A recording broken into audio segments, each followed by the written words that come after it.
আজ আমি শুরু করব একাদশ শ্রেণীর যে পুষ্টিবিজ্ঞানের যে দ্বিতীয় চ্যাপ্টারটা রয়েছে, অর্থাৎ পুষ্টি নিরিখে স্বাস্থ্যের ধারণা।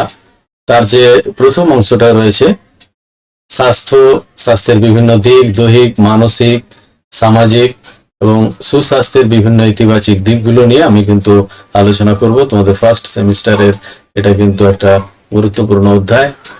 তোমরা ভিডিওটা প্রথম থেকে শেষ পর্যন্ত দেখবে। তোমরা যে বিষয়টা নিয়ে আলোচনা করছি সেটা সম্বন্ধে তোমাদের কিন্তু খুব ভালো ধারণা হবে। তোমরা এমসিকিউ গুলো সহজেই উত্তর দিতে পারবে। চলো আমরা বিষয়ে চলে যাই। স্বাস্থ্যের সংজ্ঞা, স্বাস্থ্যের বিভিন্ন দিক, শারীরিক, মানসিক ও সামাজিক, আর সুস্বাস্থ্যের বিভিন্ন ইতিবাচক দিক, এটা নিয়ে আজকে আলোচনা করছি। প্রথমে আসি স্বাস্থ্য। স্বাস্থ্য কাকে বলা হয়? ওয়ার্ল্ড হেলথ অর্গানাইজেশন অর্থাৎ হু বা বিশ্ব স্বাস্থ্য সংস্থার মত অনুযায়ী health is a state of complete physical, mental and social wellbeing and not merely the absence of disease or infirmity. 1948 সালে এই সংজ্ঞাটা কিন্তু হু দিয়েছিল। অর্থাৎ যদি এটাকে বাংলা করি তাহলে দাঁড়ায়, স্বাস্থ্য কেবলমাত্র কোনো রোগ অথবা প্রতিবন্ধকতার অনুপস্থিতি নয়। স্বাস্থ্য হলো সম্পূর্ণ দৈহিক, মানসিক এবং সামাজিক কল্যাণমূলক একটি অবস্থা। অর্থাৎ শুধুমাত্র যে রোগ হচ্ছে না বা কোনো শরীরে রোগ নেই বা প্রতিবন্ধকতা নেই তাহলে আমরা ভালো স্বাস্থ্য বলবো, সেটা কিন্তু নয়। তার আরো যে তিনটে দিক রয়েছে দৈহিক স্বাস্থ্যের সঙ্গে সঙ্গে মানসিক, সামাজিক ও আধ্যাত্মিক যে দিকগুলো রয়েছে সেগুলো যদি তার সুস্থ সব থেকে থাকে, ভালো থেকে থাকে, তবে আমরা তাকে ভালো স্বাস্থ্য বলবো। স্বাস্থ্যের বিভিন্ন দিক যেগুলো আমরা এখানে আলোচনা করব, আমরা দেখে নিচ্ছি যে স্বাস্থ্যকে চারটে ভাগে ভাগ করা হয়েছে। দৈহিক স্বাস্থ্য বা শারীরিক স্বাস্থ্য, ফিজিক্যাল, যেটাকে আমরা বলছি ফিজিক্যাল হেলথ। তারপর হচ্ছে মানসিক স্বাস্থ্য, মেন্টাল হেলথ। সামাজিক স্বাস্থ্য, সোশ্যাল হেলথ। এবং আধ্যাত্মিক স্বাস্থ্য, এটাকে আমরা বলছি স্পিরিচুয়াল হেলথ আমরা বলে থাকি। এই যে চারটে স্বাস্থ্যের দিক রয়েছে, এই স্বাস্থ্যগুলো যদি আমাদের কারো ব্যক্তির ক্ষেত্রে যদি সম্পূর্ণ সুস্থ অবস্থাতে থাকে তবে আমরা তাকে বলবো ভালো স্বাস্থ্যের অধিকারী। প্রথমে আমরা আসছি স্বাস্থ্যের যে বিভিন্ন দিকগুলো আমরা ভাগে দেখালাম সেগুলো। প্রথমে আসছি আমরা শারীরিক বা দৈহিক স্বাস্থ্য, কাকে বলে ফিজিক্যাল হেলথ।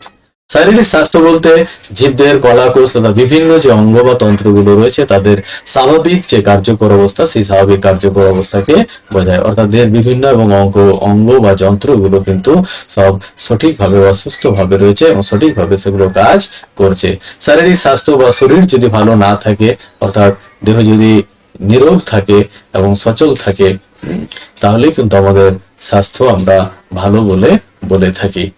আর শরীর যদি নিরোগ এবং সচল হয়ে থাকে তাহলে কিন্তু সে তার উপযুক্ত পরিমাণ পরিশ্রম বা কাজ করতে কিন্তু সেই ব্যক্তি সক্ষম হবে, অর্থাৎ দৈহিক বা শারীরিক স্বাস্থ্যের সে কিন্তু অধিকারী হবে। এরপর আমরা আসছি মানসিক স্বাস্থ্য, মেন্টাল হেলথ, খুবই গুরুত্বপূর্ণ। দৈহিক স্বাস্থ্য ভালো থাকলেও যদি সেই ব্যক্তির মন বা মনের অবস্থা যদি ভালো না থাকে তাহলে কিন্তু তাকে আমরা সাধারণত ভালো স্বাস্থ্য বলতে পারি না। তাই বিশ্ব স্বাস্থ্য সংস্থার মতে মানসিক স্বাস্থ্য হলো একটি সুস্থ অবস্থা যেখানে ব্যক্তি তার ক্ষমতা উপলব্ধি করতে পারবে, নিজের স্বাভাবিক চাপের সঙ্গে বা জীবনের স্বাভাবিক চাপের সঙ্গে সে নিজেকে মোকাবিলা করতে পারবে, উৎপাদনশীল ও ফলপ্রসূভাবে কাজ করতে পারবে, তাকে আমরা মানসিক স্বাস্থ্য বলে থাকি। অর্থাৎ মানসিক স্বাস্থ্যে ব্যক্তির মন ভালো থাকে, অর্থাৎ মানসিক শান্তি বা প্রফুল্লতা বজায় থাকে। মনে যদি আনন্দ থাকে তাহলে শরীর কিন্তু সুস্থ থাকবে এবং সকল কাজে সে মন দিতে পারবে, অর্থাৎ মন দিয়ে সে কিন্তু কাজগুলো করতে পারবে। তাই মানসিক স্বাস্থ্য কিন্তু খুবই গুরুত্বপূর্ণ একটি বিষয়। সামাজিক স্বাস্থ্য, আমরা জানি মানুষ হচ্ছে সমাজবদ্ধ জীব, সমাজকে নিয়েই চলতে হয়, সমাজের কিছু নিয়ম নীতি রয়েছে সেগুলো কিন্তু আমাদের মেনে চলতে হয়। সামাজিক স্বাস্থ্য বা সোশ্যাল হেলথ। সামাজিক স্বাস্থ্য বলতে একজন ব্যক্তি তার পরিবারের লোকজন, বন্ধু বান্ধব, প্রতিবেশী, আত্মীয় স্বজন এবং বৃহত্তর সমাজের মানুষের সঙ্গে স্বাভাবিকভাবে মানিয়ে নিতে পারার সামর্থ্যকে বোঝায়। অর্থাৎ সামাজিক স্বাস্থ্য বলতে কিন্তু আমরা আমাদের চারপাশে যে সমস্ত লোকগুলো রয়েছে বা ব্যক্তিরা রয়েছে তাদের সঙ্গে ভালোভাবে মানিয়ে নিতে পারার ক্ষমতাটাকেই বলা হচ্ছে সামাজিক স্বাস্থ্য। তাদের সঙ্গে সুসম্পর্ক বজায় রেখে চলতে পারাটাই হচ্ছে সামাজিক স্বাস্থ্য। এর ফলে কোনো ব্যক্তি তার পরিবার এবং সমাজের বিভিন্ন ব্যক্তির সঙ্গে ভালো সম্পর্ক বা সুসম্পর্ক বজায় রাখতে সমর্থ হয়। স্বাস্থ্য এটাকে আমরা বলছি সামাজিক স্বাস্থ্য। সমাজের সঙ্গে তার সম্পর্ক সব সময় ভালো থাকবে, সেটাকে সামাজিক স্বাস্থ্য আমরা বলে থাকি। আধ্যাত্মিক স্বাস্থ্য বা স্পিরিচুয়াল হেলথ বলা হয়। আধ্যাত্মিক স্বাস্থ্য বলতে বোঝায় ন্যায়, সত্য এবং পরম মঙ্গলের প্রতি বিশ্বাস। আধ্যাত্মিক স্বাস্থ্য লাভ করতে হলে জীবনের প্রতি প্রশান্তি বোধ করতে হবে। এখানে হচ্ছে ন্যায়, অন্যায়, তারপরে সত্য, মিথ্যা এবং পরম যে মঙ্গল রয়েছে অর্থাৎ পরম মঙ্গলের প্রতি যে বিশ্বাস, অর্থাৎ কেউ যদি কোনো তার বিশ্বাস বা ঠাকুর দেবতা যদি কেউ মেনে থাকে বা ধর্মকে যদি কেউ মেনে থাকে, তো আমরা তার ধর্ম যে রয়েছে সেই ধর্মের প্রতি সহানুভূতি দেখানো। প্রত্যেকটা মানুষ বা আমাদের এতগুলো মানুষ রয়েছে তাদের যে বিভিন্ন ধর্ম রয়েছে, বিভিন্ন জাতি রয়েছে, প্রত্যেকের সঙ্গে কিন্তু ভালোভাবে একটা সম্পর্ক বজায় রাখা, অর্থাৎ প্রত্যেকের ধর্মকে সমানভাবে সম্মান করা, জাতিকে সম্মান করা, ন্যায় সত্য বিচার করা, এগুলো যদি সে করতে পারে তাহলে আমরা বলবো সে ভালো আধ্যাত্মিক স্বাস্থ্যের অধিকারী, এবং এটাও একটা কিন্তু স্বাস্থ্যের দিক। Spiritual health can be achieved when you feel peace in the life।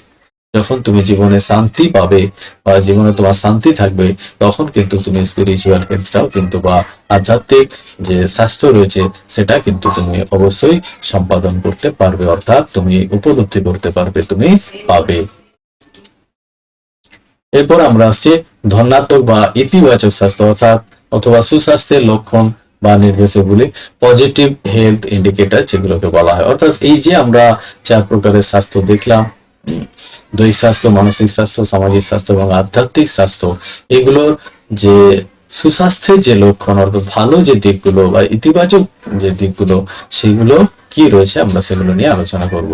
যে ব্যক্তি দৈহিক স্বাস্থ্য, মানসিক স্বাস্থ্য, সামাজিক স্বাস্থ্য, আধ্যাত্মিক স্বাস্থ্য এই 4টি মাত্রা স্বাস্থ্যের অধিকারী আর তিনি নিশ্চিতভাবে কিন্তু ধনাত্মক স্বাস্থ্যের অধিকারী অর্থাৎ পজিটিভ হেলথের কিন্তু সে অধিকারী। যার এই 4টি স্বাস্থ্য ভালো থাকবে সেই কিন্তু প্রকৃত স্বাস্থ্যের অধিকারী বা ধনাত্মক স্বাস্থ্যের অধিকারী। এখন আমরা বুঝবো কি করে যে তার দৈহিক স্বাস্থ্য ভালো, মানসিক স্বাস্থ্য ভালো, সামাজিক স্বাস্থ্য ভালো, আধ্যাত্মিক স্বাস্থ্য ভালো রয়েছে? আমরা কিছু বৈশিষ্ট্য দেখে নেব, যে বৈশিষ্ট্যগুলোর মাধ্যমে বা লক্ষণগুলোর মাধ্যমে বা নির্দেশকগুলোর মাধ্যমে আমরা বুঝতে পারবো যার দৈহিক স্বাস্থ্য ভালো রয়েছে, মানসিক স্বাস্থ্য ভালো রয়েছে, সামাজিক স্বাস্থ্য ভালো রয়েছে এবং আধ্যাত্মিক স্বাস্থ্য ভালো রয়েছে। চলো আমরা 4টে বিষয় আমরা দেখে নেই। দৈহিক সুস্বাস্থ্যের যে লক্ষণগুলো রয়েছে, পজিটিভ ফিজিক্যাল হেলথ ইন্ডিকেটরস, সেগুলো কি? দেহ যেটা রয়েছে সেটা সুগঠিত হবে এবং লাবণ্যময় হবে, ত্বক মসৃণ সামান্য ভিজে ভাবযুক্ত এবং সুন্দর হবে, চুল কোমল এবং উজ্জ্বল হবে, গঠন কাঠামো বা ভঙ্গি ঋজু প্রকৃতির হবে, চোখগুলো উজ্জ্বল পরিষ্কার এবং ক্লান্তির কোনো ছাপ থাকবে না, ঠোঁট হবে কোমল হালকা ভিজে ভাব যুক্ত এবং নরম প্রকৃতির, পেট হবে সমতল, কোনো চর্বি জমা সেখানে যেন না থাকে, মাংসপেশি পেশিতে শিথিলতা বা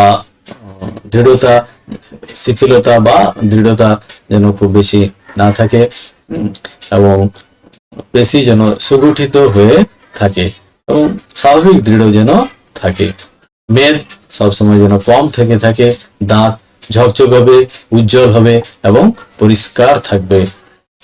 এছাড়াও রয়েছে মাড়ি যেগুলো রয়েছে দৃঢ় হবে, শক্ত মজবুত এবং গোলাপি বর্ণের হবে, নিঃশ্বাস দুর্গন্ধবিহীন অর্থাৎ নিঃশ্বাসে যেন কোনো দুর্গন্ধ না থাকে, ওজন স্বাভাবিক বয়স ভিত্তিক যে ওজন থাকা দরকার সেটা যেন থাকে, রক্তচাপ স্বাভাবিক, এখানেও আমরা বলবো বয়স অনুযায়ী রক্তের যে চাপ থাকা দরকার স্বাভাবিক সেটা যেন থাকে, জ্ঞানেন্দ্রিয় অক্ষত অর্থাৎ প্রত্যেকটা যে জ্ঞানেন্দ্রিয় রয়েছে ত্বক চক্ষু কর্ণ নাসিকা এই যে জ্ঞানেন্দ্রিয় গুলো রয়েছে এগুলো যেন সব ঠিকঠাক ভাবে থাকে এবং ঠিকঠাক ভাবে কাজ করে থাকে, ক্ষুধা যেন স্বাভাবিক হয়ে থাকে, হজম শক্তি যেন স্বাভাবিক থাকে, ঘুম যেন গাঢ় এবং পর্যাপ্ত পরিমাণে হয়ে থাকে, স্নায়ু নিয়ন্ত্রণ ও স্থিরতাবিহীন এবং শান্ত যেন হয়, দৈহিক সঞ্চালন যেগুলো রয়েছে সেটা যেন স্বাভাবিক প্রকৃত হয়। অর্থাৎ এই বৈশিষ্ট্যগুলো ও আমরা বলবো দৈহিক সুস্বাস্থ্যের লক্ষণ। এগুলো প্রায় সবগুলোই থাকা কিন্তু উচিত। মানসিক সুস্থতার লক্ষণ, indicators of the mental health. মানসিক সুস্থতার যে লক্ষণগুলো রয়েছে, আমরা কি করে বুঝবো যে তার মানসিক স্বাস্থ্য ভালো রয়েছে? মানিয়ে নেওয়ার ক্ষমতা, অর্থাৎ পরিবেশের সঙ্গে, পরিবারের সঙ্গে, সদস্যদের সঙ্গে, সবার সঙ্গে মানিয়ে নেওয়ার একটা কিন্তু তার ক্ষমতা থাকবে। সম্প্রীতি বজায় রাখা, পরিবারের সদস্যের সঙ্গে, সমাজের অপরাপর যে ব্যক্তিগুলো রয়েছে তাদের সঙ্গে সম্প্রীতি বজায় রেখে চলতে পারা। শ্রদ্ধা প্রদর্শন, নিজের প্রতি বিশ্বাস, অপরের প্রতি শ্রদ্ধা প্রদর্শনের ক্ষমতা সে ব্যক্তি অর্জন করবে। সঠিক সহমত পোষণ, বাস্তব চিন্তাধারার মধ্য থেকে অন্যান্য ব্যক্তিদের সঙ্গে সঠিকভাবে সহমত পোষণ করা। সচেতনতা, নিজের জীবনের লক্ষ্য, চাহিদা, সামর্থ্য এই বিষয়গুলোর উপর ভিত্তি করে তার কিন্তু জীবনযাপন যেন করতে পারে বা সে বিষয়ে যেন সে সচেতন থাকে। আত্মনিয়ন্ত্রণ, নিজেকে নিয়ন্ত্রণ করার জন্য ক্ষমতা থাকে, কোনো বিষয়ে হঠাৎ যেন উত্তেজিত হয়ে সে না পড়ে, নিজে যেন সবসময় নিয়ন্ত্রিত ভাবে কাজ করতে পারে বা নিজেকে যেন নিয়ন্ত্রণে রাখতে পারে। সমস্যার সমাধান 7 নম্বর পয়েন্ট হবে এটা।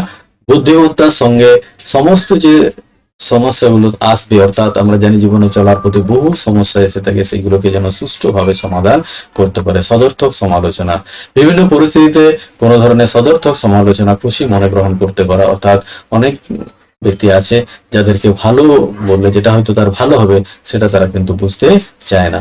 অর্থাৎ ভালো কোনো আলোচনা বা সমালোচনা যদি কোনো ব্যক্তি করে থাকে সেগুলো সাদরে তোমাকে কিন্তু গ্রহণ করে নিতে হবে। আবেগ নিয়ন্ত্রণ, নিজের প্রক্ষোভ বা আবেগকে সঠিকভাবে নিয়ন্ত্রণ করতে পারা। এরপর আমরা আসি সামাজিক সুস্বাস্থ্যের লক্ষণ বা নির্দেশক, পজিটিভ সোশ্যাল হেলথ ইন্ডিকেটর। সামাজিক সুস্বাস্থ্যের যে লক্ষণগুলো রয়েছে, সুস্থতার যে লক্ষণগুলো রয়েছে, পরিবারের সঙ্গে একাত্মবোধ, অর্থাৎ পরিবারের সকল সদস্যদের সঙ্গে একাত্মবোধ, অর্থাৎ যেন ভাব, ভালোবাসা এবং সম্পর্ক যেন খুব ভালো থাকে এবং তাদের মতামত যেন একই প্রকারের হয়ে থাকে। নিজেকে সমাজের অঙ্গ ভাবা, নিজেকে বৃহত্তর সমাজের অঙ্গ হিসাবে ভাবতে পারা, অর্থাৎ সমাজের কল্যাণে বা সমাজের নিজেকে একজন ভাবা এবং সমাজের দায়িত্বশীল নাগরিক হিসাবে নিজেকে নির্বাচন করা বা কাজ করা, এগুলো হচ্ছে নিজেকে ভাবতে হবে। দায়িত্ব পালন, সমাজের প্রতি দায়িত্ব অনুভব করে কর্মে অগ্রসর হওয়া। এটা সামাজিক দায়িত্ব, যে কাজগুলো করবে সেই কাজগুলো যেন সমাজে যাতে উপকার হয় সেই রকম ভাবেই তাকে অগ্রসর হতে হবে। অর্থাৎ দায়িত্বের সঙ্গে কিন্তু কাজ করতে হবে, চাকরিস্থলে হোক বা অন্যান্য কর্মস্থলে হোক, যেখানে সে টাকা পাচ্ছে কাজ করার জন্য, সেই কাজটা যেন সে ভালো করে করে। সমাজের উন্নতিতে সহায়তা, সমাজের বিভিন্ন যে উন্নয়নমূলক যে কাজগুলো রয়েছে সেই কাজগুলোতে অংশগ্রহণ করা বা এগিয়ে এসে সেগুলোর পরিচালনা করা, এটি হচ্ছে সামাজিক সুস্বাস্থ্যের লক্ষণ বা নির্দেশক। এরপরে আমরা আসছি আধ্যাত্মিক সুস্বাস্থ্যের লক্ষণ, indicators of the positive spiritual health. শান্তির বাতাবরণ, সমাজের সঙ্গে সুষ্ঠুভাবে মানিয়ে চলার জন্য নিজের মনে শান্তির বাতাবরণ গড়ে তোলা। প্রক্ষোভ নিয়ন্ত্রণ, ভয়, ক্রোধ, ঘৃণা, হিংসা প্রভৃতি এ থেকে নিজের মনকে কিন্তু মুক্ত রাখা। কারোর সঙ্গে ক্রোধ বা ঘৃণা বা হিংসা, কারোর প্রতি হিংসা, এইগুলো যেন তার মনের মধ্যে না থাকে। বিশ্বাস গঠন, ন্যায়, সত্য, পরম মঙ্গলের প্রতি বিশ্বাস গড়ে তোলা। অর্থাৎ বিভিন্ন ধর্মের যে মানুষ রয়েছে, বিভিন্ন ধর্মের যে তাদের বিশ্বাস রয়েছে, সেই বিশ্বাসে যেন কারো আঘাত না দেওয়া। প্রত্যেকের ধর্মের প্রতি যেন সমানভাবে কিন্তু যেন আমরা গড়ে তুলতে পারি, বিশ্বাস যেন আমরা গড়ে তুলতে পারি এবং প্রত্যেকটা ধর্মকে যেন আমরা সম্মান করতে পারি, তাহলেই কিন্তু তার আধ্যাত্মিক যে স্বাস্থ্য রয়েছে সেটা কিন্তু আমরা ভালো বলে বলতে পারি। এই হচ্ছে আমাদের সুস্বাস্থ্যের লক্ষণগুলো। এইগুলো যদি কোনো ব্যক্তির মধ্যে থেকে থাকে তাহলে আমরা বলবো সেই ব্যক্তি কিন্তু অবশ্যই সুস্বাস্থ্যের অধিকারী। এরপর আমরা যেটা প্রথম যে চ্যাপ্টারটা ছিল সেটা যেটা আলোচনা করছিলাম স্বাস্থ্যের বিভিন্ন দিক, এবং স্বাস্থ্যের ইতিবাচক দিক, এগুলো কিন্তু এখানে শেষ করছি, এবং পরবর্তী যে অংশটা রয়েছে সেগুলো নিয়ে আমি পরের ভিডিওতে আসবো। ভিডিওটা যদি ভালো লাগে তাহলে অবশ্যই তোমরা বন্ধুদেরকে শেয়ার করবে, আর যদি আমার চ্যানেলে নতুন হয়ে থাকে তাহলে অবশ্যই কিন্তু সাবস্ক্রাইব করে নেবে, তাহলে আমি যে ভিডিওগুলো পাঠাবো সঙ্গে সঙ্গে তোমার কাছে চলে যাবে। সবাই ভালো থেকো, অসংখ্য ধন্যবাদ।